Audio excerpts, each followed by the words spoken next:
Joining me right now to talk more about it is the Daily Caller editor-in-chief, Christopher Bedford. Christopher, it's good to see you this morning. Good morning. Do you find that as extraordinary as I do? They didn't have any intelligence to launch an investigation into Donald Trump and whether or not there was collusion between Trump and the Russians. So where did they come up with it? There was no intelligence that led them to believe this. I remember there was a full stop in the green room before your Sunday show when he said that. Everyone looked up. Holy smokes, this is a big revelation. Now, what it looks like from what I've been doing the research afterwards is this may be talking about what's been called the second dossier, which was compiled by this guy, Cody Shearer, a longtime Clinton confidant, someone who is so sketchy that a 1999 Slate article said that if he didn't exist, the right-wing conspiracy would have to invent this guy. He pulled together a lot of information, and he also appears to potentially, according to Weekly Standard reporting, be a source for the first dossier.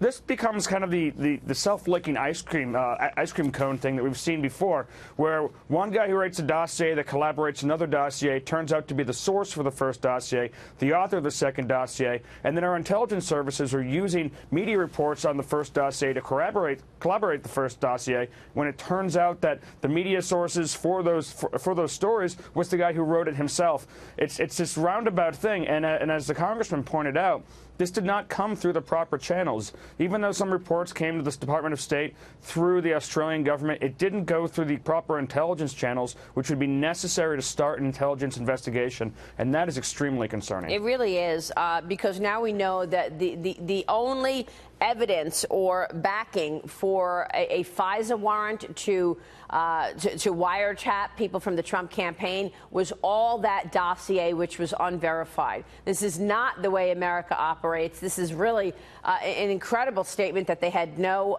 intelligence on it. And you wonder if, in fact, now that we know that, is the special counsel, Robert Mueller's work, I mean, what is this investigation about? Is it just to have an insurance policy so that you try hard to delegitimize President Trump? It's hard to keep track of what Mueller's investigation is about because it seems right now to be so far away from where it started, Russian collaboration. Now Mueller's investigation is sicking the New York New York attorney on confidants of the president, violating attorney-client privilege. Things seem to have gone off the rails, but there's no telling right now. There's nothing that I've seen that's going to stop the Mueller investigation. And we're coming up on a big fight in the U.S. Senate between Senator Chuck Grassley and Senator Mitch McConnell, because Grassley wants to pass a bill that protects Mueller from even being fired without congressional review. Yeah. I don't think there's anything that's going to stop this investigation, but we're going to look back in the history books when we finally get our eyes on these primary documents, and we're probably going to ask, what the heck was going on? Exactly. I want to get to Hillary Clinton in a minute, but I just want to say this.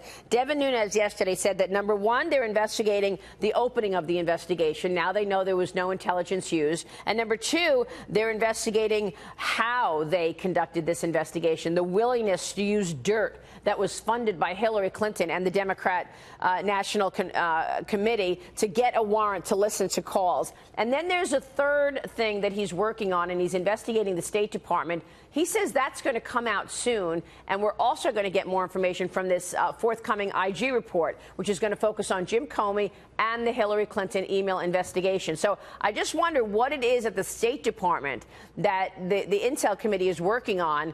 I think they're looking at all the people who were funneling information to the State Department, like, as you say, the individual you just mentioned, as well as Sidney Blumenthal. You're right. And, you know, Hillary Clinton, proteges and colleagues, friends. She has a lot of friends, a lot of proteges, and a lot of people who were part of what they called the spy network, which was basically headed by Sidney Blumenthal, who had an email address that was made to look like it was a White House email address, even though Barack Obama's presidency had pushed him away for being a conspiracy theorist. Even though John Podesta had said he was lost in his own web of conspiracies, he was constantly feeding data back into the Department of State. And, most administrations try to make it as easy as possible for the next administration to come in, because it's very important. The President of the United States is the most powerful man in the world, and he deals with our foreign policy. By all accounts, the Department of State set tripwires, practically booby-trapped the White House for the incoming administration, and that is another thing that's really a dark stain on the outgoing presidency of the last administration. Yeah, well, we'll wait for more information on this investigation into the State Department. This is big. Meanwhile, Hillary is out taking aim at the press now for coverage of her run in office for 2016. She spoke at an engagement in New York yesterday. Listen to this. The mainstream political coverage was influenced by the right-wing media ecosystem. Relentlessly negative news has had a leveling effect that opens the doors to charlatans. I don't know what to say, Christopher. Your thoughts?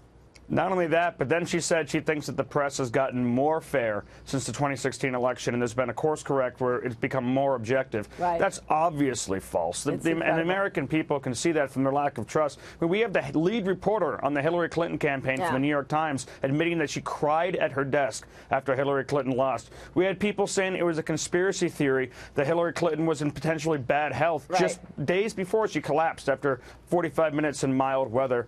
She was treated very well. Which is why it's such a joke that the Democrats are going to be suing the Trump campaign. They've leveled this lawsuit when we know that the FBI, the Department of Justice were all very firmly behind Hillary Clinton. We know that, obviously, from all of these texts. So it's just laughable, this lawsuit, when it's absolutely the opposite.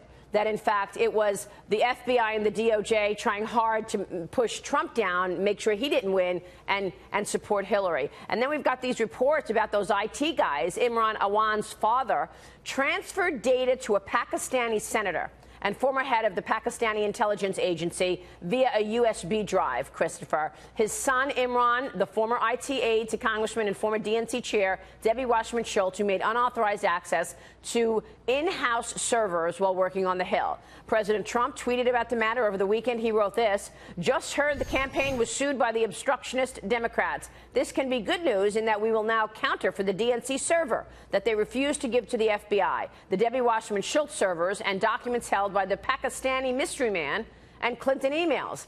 Christopher, there you go. I mean, we know what happened when the DNC was hacked.